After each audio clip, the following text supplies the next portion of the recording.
Justin Trudeau, his father was considered sort of intellectually brilliant smart. Does he have that kind of smarts?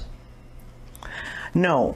Are the BC elections being rigged? Welcome back to Moose and Loose. My name's David. Today's top story, we're going to talk about something fishy that's going on with the BC elections, recounts, the mail-in ballots, all of that. We've also got some ridiculous spending that Justin Trudeau and the Liberals are doing. This is stuff that's really in the weeds, but it's a lot of money. Among some other stories, so let's jump into this. So first up, we got this story going around. It says ballots were transferred to new boxes and stored off-site, either at district offices or at supervisors' homes. So it turns out there's 65,000 mail-in ballots that need to be counted, and considering there's a difference of just like 20 votes in one of these ridings and like 40 or 50 in another, and that swings the difference between the Conservatives being ahead or the NDP, this is a huge deal. There's a lot of mail-in ballots, 65,000, let alone them being stored at people's houses. This is preposterous. This post by Vote Canada says there's concerns over BC's electoral integrity. It's come apparent that the handling of ballots during the recent election cycle was fraught with questionable practices orchestrated by the watch of Anton Bogman, the chief electoral officer. Process in which Elections BC managed, advanced, and mail-in ballots during the period between October 10th and 16th and subsequent days up to the final count from October 26th to 28th, revealed a series of operational decisions that can only be described as deeply flawed and potentially corrupt. So as I mentioned, they stored ballots in people's houses, as confessed by Andrew Watson, Election BC's senior communications director, nothing short of administrative travesty. Supervisors have the options of keeping sensitive documents and ballots either at my district office or at a safe place off the polling place overnight, i.e. their home, but not left in their cars. Come on. We got an audio recording here from a local radio station, which is interesting. So they're covering this live, but the numbers didn't really add up. You can see here, this was at 11:38 p.m. on CTV News. Week to wait, so I don't understand how it jumped up 2%, but the numbers didn't go up. Well, screenshot it. Who knows, right? We'll get the results for the American vote before the BC votes come in. And here's what they had to say on CBC about the whole situation.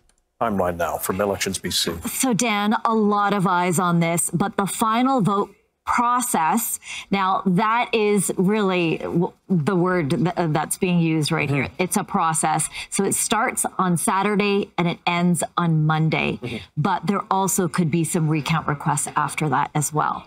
So on Saturday, we're going to have the mail-in ballots that are going to be counted. Before, the number was 49,000, but Elections BC has said it's actually 65,000 mail-in ballots. So that is a lot. So on Saturday, we're also going to get the recount numbers for Surrey City Centre. And so that is really significant because the Conservatives sit at about 45 seats and the NDP are leading in two of the closest ridings, and Surrey City Centre is one of them. And then on Monday, we're going to get an idea about Wanda Fuca Malahat.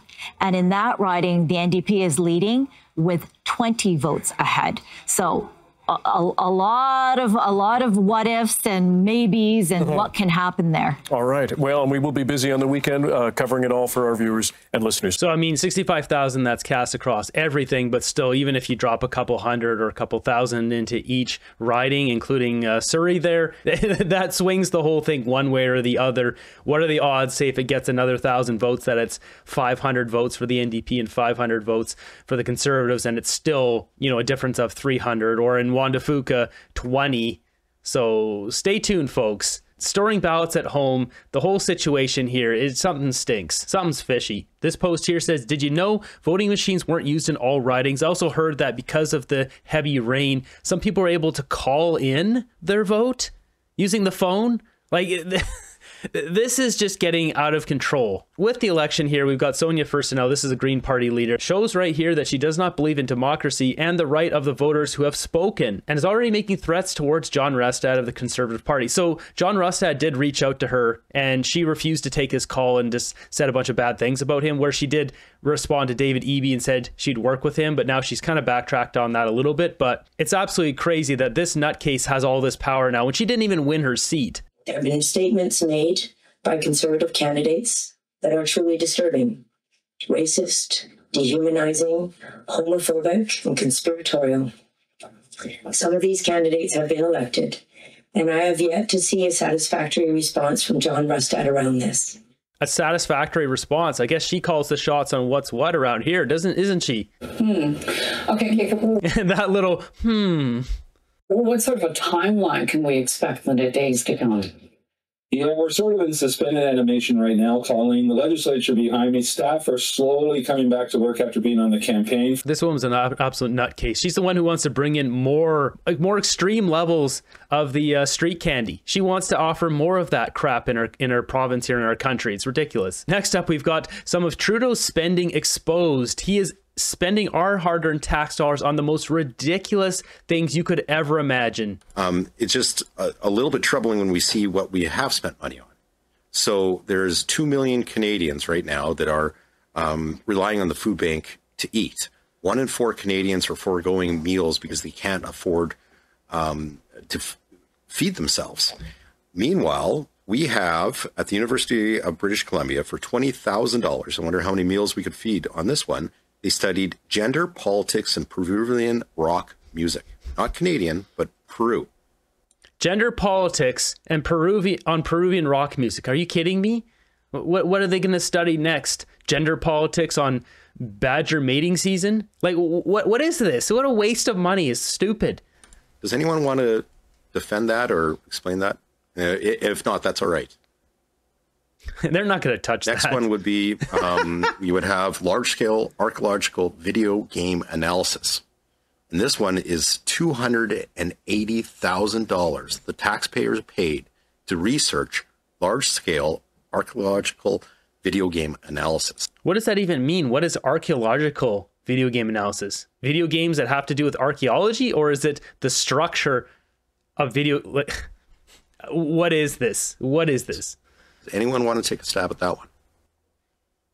I'll happily jump in here because the question you're raising is the topics of the research projects that do, in fact, get selected for funding.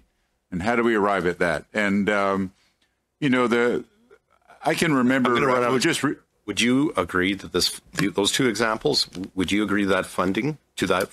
Well, again, I don't want to judge these because I don't know the proposals, but I do know, for example, that recently we the world awarded a Nobel Prize to Jeff Hinton. Okay, but back to Canada. The problems Canadians face and the solutions that can be found at institutions, and we're giving $280,000 for research to large-scale archaeological video game analysis. It's a tough pill to swallow, sir. I can... Off the top of my head, I would say the video gaming industry is now $1 billion industry worldwide.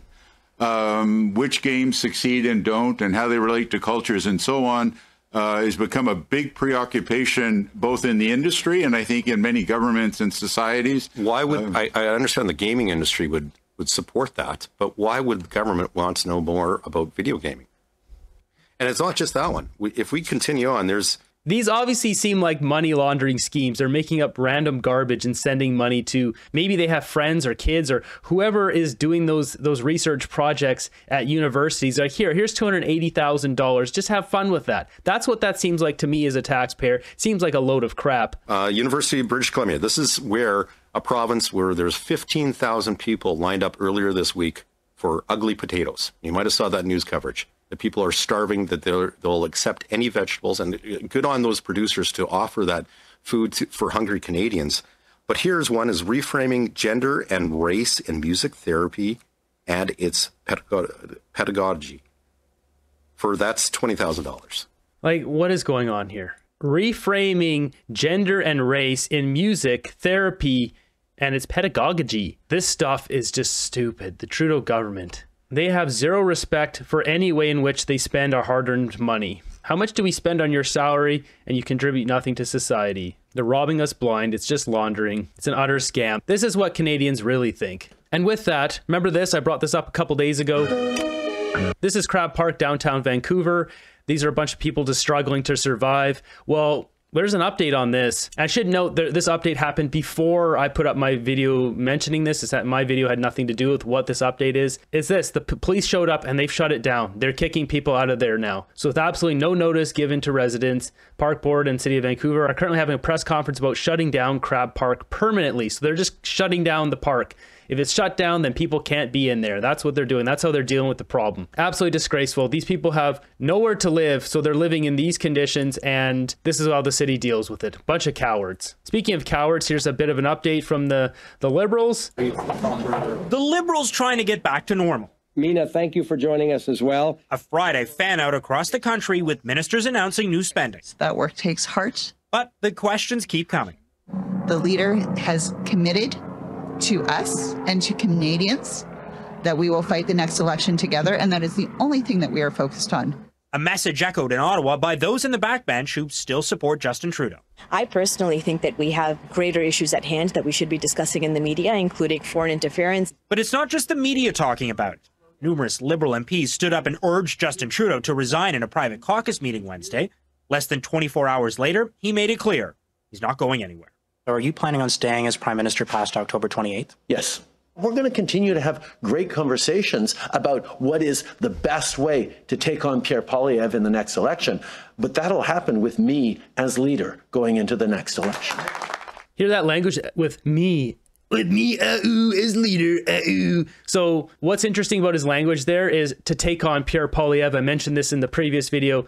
They don't care about Canadians and helping Canadians and doing what's best for us, who they serve. They only care about saving their own jobs and about attacking Pierre Poilievre. That's their only goal here. To listen to the language, it comes from the top down. He's saying it, they're all saying it. I'm guessing this is what happened in their cabinet meeting before the caucus meeting. The cabinet got together, Trudeau's like, we need to say we're attacking Poilievre, and that's what they've done here. You see it with a whole bunch of them, with his Mark Miller, Mark Holland, Guilbeault, Balsanout, Nathan Erskine Smith, a bunch of them, they're all using the same language of attacking Poilievre, taking the fight to Poilievre, pointing the knives outwards and not inwards, all this kind of crap. And even Justin Trudeau saying it here, taking the fight, attacking Poilievre. They're just using us, they're robbing us blind. They don't give a crap about us. And some of those who previously expressed concerns seem to now be falling in line. We're a unified caucus, unified behind ensuring that Pierre Poilievre never gets into government. And we are a one family having a conversation internally. Others underscoring the need to publicly be backing Trudeau. We're in a difficult moment, but we either unite or we don't. And I think that unity is really critical if we're going to take on Poilievre. If we're going to take on Poilievre, this guy, this Peter, or whatever his name's, Fracka, whatever, this guy's such a bootlicker crumb snatcher. Every time, this guy is just licking Trudeau's boots in the House of Commons. It's disgraceful. We're going to take on Poilievre. I think we're unified in figuring out a plan forward, for sure. You think this is just going to go away? I think so, yeah. Caucus unity, one of three headaches Justin Trudeau has. The House of Commons completely paralyzed, unable to deal with government business. And then there's the Bloc Québécois.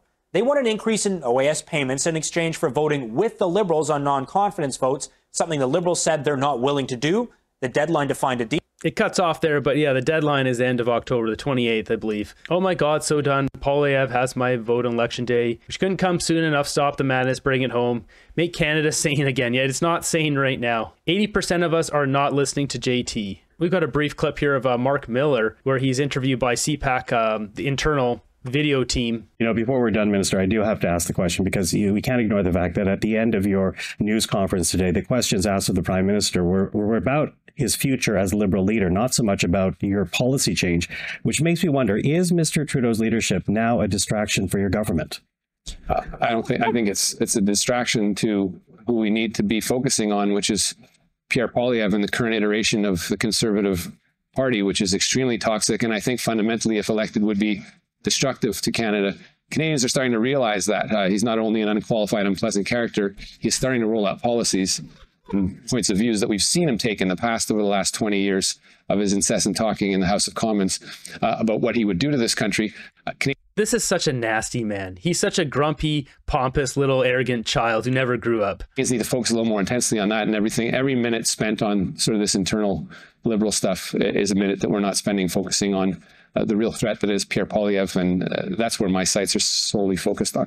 I just mentioned it, you know, the threats on Poilievre, blah, blah, blah. They not once talk about how they're going to make our lives better. I should note, this guy here, he is probably one of the most nonpartisan, unbiased reporters I've seen ever. Like, he just called it straight there. Is this a distraction for the government? I respect a guy for his position in the government, for the reporting he does. That's actually pretty amazing that he just calls it straight. Call an election, the people will decide. Liberals dictating what Canada are supposed to think. 9 years of destruction, and he says Pierre is the one to look out for. You no kidding. This video is brought to you by Ground News, a platform that helps you see through the bias and news manipulation. Their app and website gathers related news into one place to highlight important perspectives often overlooked by mainstream media. Each story provides context on each source's political bias and ownership to help readers see how factors influence the framing of a story. Check it out by scanning the QR code on screen or by going to my link ground.news/moose in the description or pinned comment below. For example, this story, Jordan Peterson says he's considering legal action after Trudeau accused him of taking Russian money. With 15 total news sources, this story was mostly reported on by the right. Now, if we look at these headlines, it says Justin Trudeau testifies Russia funded Tucker Carlson and Jordan Peterson. They're trying to smear him with this, where this right-leaning article says Jordan Peterson considers legal action against Justin Trudeau over Russian money accusations. We all know this is another lie by Justin Trudeau. That's why I open up Ground News every morning to get an honest view of what's going on in Canada. Another feature is the Blind Spot, which showcases articles underreported by one side of the political spectrum. I wish more Liberals used Ground News because I think it helped them open their eyes to see how corrupt the media is in our country. There's also massive coverage of the upcoming November 5th American election, so you can stay fully informed. Their platform is the easiest way to see what's going on in the news, if we're being manipulated, and who's really telling the story, which is why I trust Ground News. It's independent and subscriber funded, so by subscribing through my link, you're accessing a better way to read the news while also directly supporting my work. To check it out, go to ground.news/moose for 40% off the Vantage plan, the same plan I use to research my videos. Next up, we got this one here, non-permanent residents in Canada. And Trudeau, here's the red section. Yes, we've all felt those effects. Next up, this one posted by Naya. It says the Liberal government, as directed by the UN, is going to apply a carbon tax tariff on goods imported from countries that do not have a carbon tax. Ooh, this is interesting. Basically, you've heard Chrystia Freeland, you've heard Trudeau, you've all heard multiple of these people talk about how could Canada be involved with other countries because they won't want our products because they're not coming from this green utopian society. It turns out they actually are flipping the script. They want to do the opposite. They want to be the ones charging carbon tax on other people's products. What a scam. They want to just absolutely destroy our country with this, and that's what will happen. This will just cause products in Canada to skyrocket. The amount of products we have available will plummet, and this will further hurt Canadians. As demonstrated by what I just said, they're not doing anything for us. They're just attacking Poilievre. They love getting their $300,000 a year salaries, and that's all they care about. What's baffling about this is clearly Justin Trudeau's communication director, this hotshot guy they brought in, whatever that was, 4 or 5 months ago, who's supposed to change everything. He's probably the guy who came up with this. Yeah, let's bring the fight to Poilievre, attack Poilievre. It's got to be one of the stupidest, most bonehead decisions in politics in recent years. Like, it is so bad when the polling numbers are so bad, and they yet don't come out to say what they're doing for us. Now, I get it. They've been doing the, oh, here's the $10 day. This is for you. We're focusing on Canadians. The thing is, they're lying to us. They're stealing our money. They bring out policies that don't help that many people, and in theory could help a lot of people, but don't actually help people, like $10 a day childcare because the wait lists are way too long and you can't get a part of those programs, or dental care where you can't get into those programs because dentists don't want to be involved, or the age restrictions on them. So they flip the script. Now that's about attacking Poilievre. It's time for the Liberal government to go. They're just a bunch of losers. Are they going to make China pay a carbon tax on the coal Canada sells them? Methinks not. Ooh, this comment is right on point. Plan will go over like a lead balloon. Do Liberals even consider the possible consequences of their actions? If Canada imposes a carbon tariff on the USA, mark my words, crap will hit the fan. Wouldn't the tax be passed on to the consumer? You bet it would. Things would just get even more expensive. So many companies would just pull their products from Canadian shelves. Next up, we got an interesting clip here where they're talking about Justin Trudeau's smarts versus his dad's smarts. A snowboarding instructor, a club bouncer, a teacher, and most recently, a member of parliament. To help us understand Liberal leader Justin Trudeau, the person, we're joined in the nation's capital by Susan Delacourt, senior writer with the Toronto Star. Biggest criticism that we often hear about Justin Trudeau, right on the head, right off the top. Namely, that he's a rock star, but he's not that smart and he's not ready for the job. His father was considered sort of intellectually brilliant smart. Does he have that kind of smarts?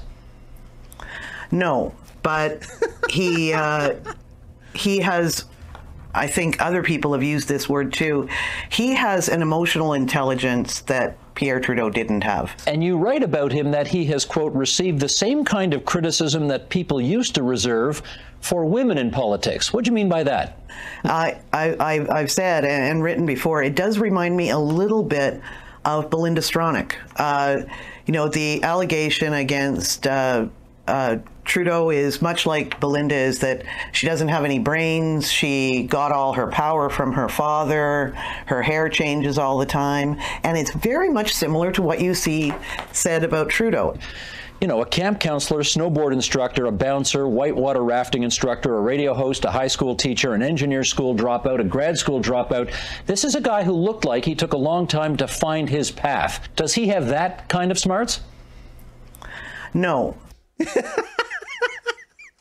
So that emotional intelligence in case of Trudeau is his ability to manipulate people, and more specifically manipulate women in the previous two elections. Basically, that's how he got his vote. He manipulated people regarding the green Luigi that he legalized, whether that was his decision or a campaign director or strategist or whatever.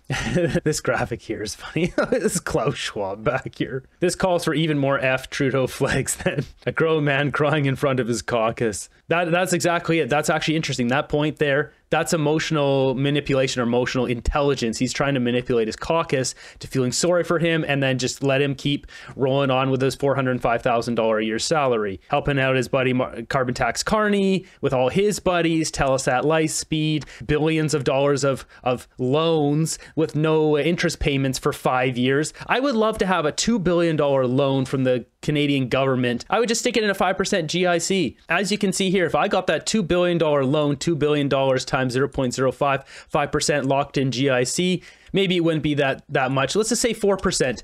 4% over a 5-year GIC, that's $80 million. Give back the $2 billion, I'd be stinking rich. That's what that means when you get a loan that much without having to pay any interest on it for 5 years. Unbelievably corrupt. Next up, we got this one here where it says international students are taking advantage of our systems in Canada. They have been for a while. They've been bragging about this, which is one way to really anger Canadians. It says the food bank should definitely be denying access to their food, which is what's happening now here in Canada. Greater Vancouver Food Bank says that they're not going to provide any food to any international students who are studying in their first year, which is really, really awful. International student activist Jaskiran Singh says he doesn't agree with the Greater Vancouver Food Bank's policy to not offer their services to international students in their first year, a barrier he says will make life harder for students new to the country. This is what happens when you got people, scumbags, who come over from India and then take advantage of our system and brag about it on social media and say, look, we got all this free food, blah, blah, blah. This is what happens. Don't take advantage of Canadians' hospitality. We want to help international students. This is the one thing which we can get rid of. City News reached out to the CEO of the GVFB, but they weren't available to comment or confirm this policy regarding international students. However, according to a recent Langara Voice article, the GVFB says the policy exists because the federal government requires international students to have substantial savings before coming to Canada. The Vancouver Food Bank has this policy saying, well, they're supposed to have some money saved. So we're not going to give them or allow them to get food from the food bank for a year. It's really a problem. According to federal guidelines, international students applying for a study permit this year will have to show they have access to just over $20,000 to qualify to prevent exploitation and student vulnerability. That's not going to get very far with the rents being what they are and the cost of living. City of Vancouver Councillor Adrian Carr says it's important all students have access to support when needed. I'm not going to fault the food bank per se because they have been overloaded. There is a systemic problem right now, and I really think senior governments need to step in to help. Right now, the international students are in the tremendous pressure. The secretary of the Guru Nanak Food Bank in Surrey says it provides food to all international students, and he hopes the Greater Vancouver Food Bank will follow their model. Government-supported, government-funded food bank says no to somebody.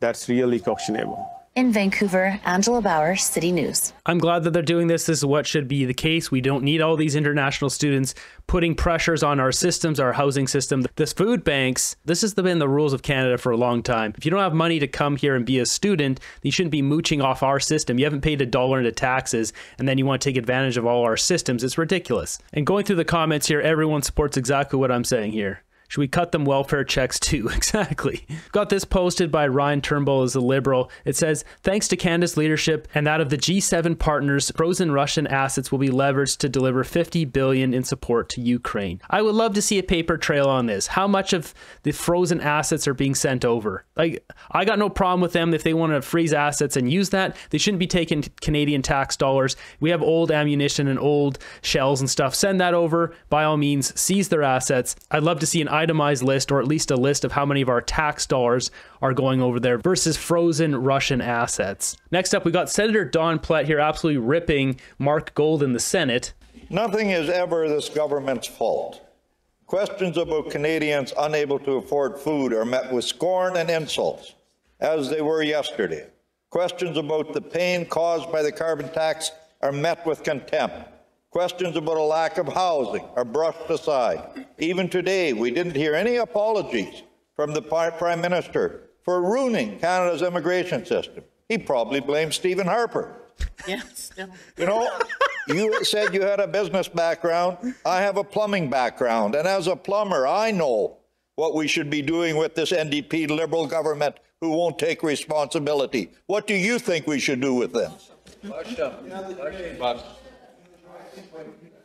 I think that what this chamber deserves, and one of the functions that it places, is for serious, dare I say, sober debate.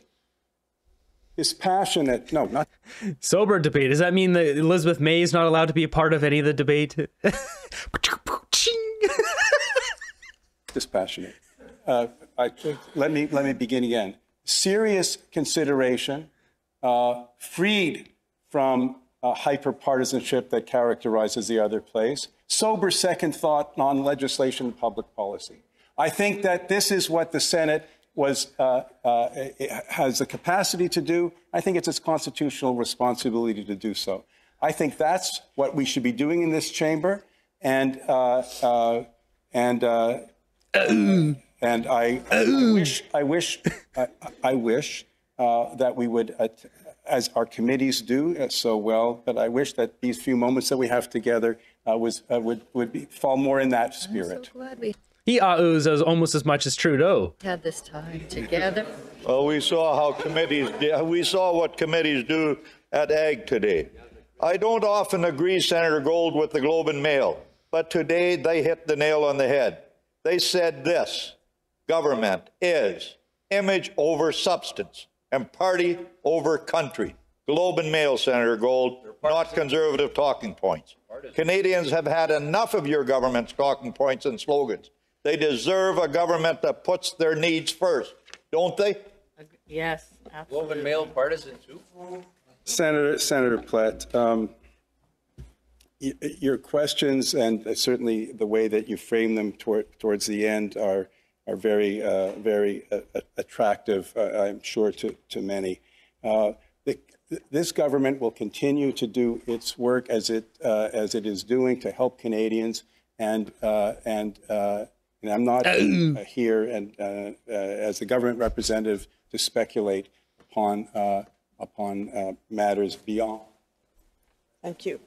Upon looking for an answer, because I don't have an answer. This guy's such a joke. It's such a shame that Canadians can't have a government that they rightfully deserve, one that looks out for them, one that has their best interest at heart. Instead, we are forced to suffer at the hands of this self-centered, egotistical prime minister who cares only about himself. Wow, this is, well written here. That's where we're at right now with the BC elections. Is it corrupt? I don't know. It seems fishy. Storing ballots at people's houses, pretty fishy. After Trudeau's caucus meeting there, they clearly have this directive of attacking Poilievre and going after the big bad wolf. I wonder if they're going to keep sticking with this, or are they going to switch tactic again? Are they actually going to hand over those documents, the SDTC documents, and go to jail where they belong?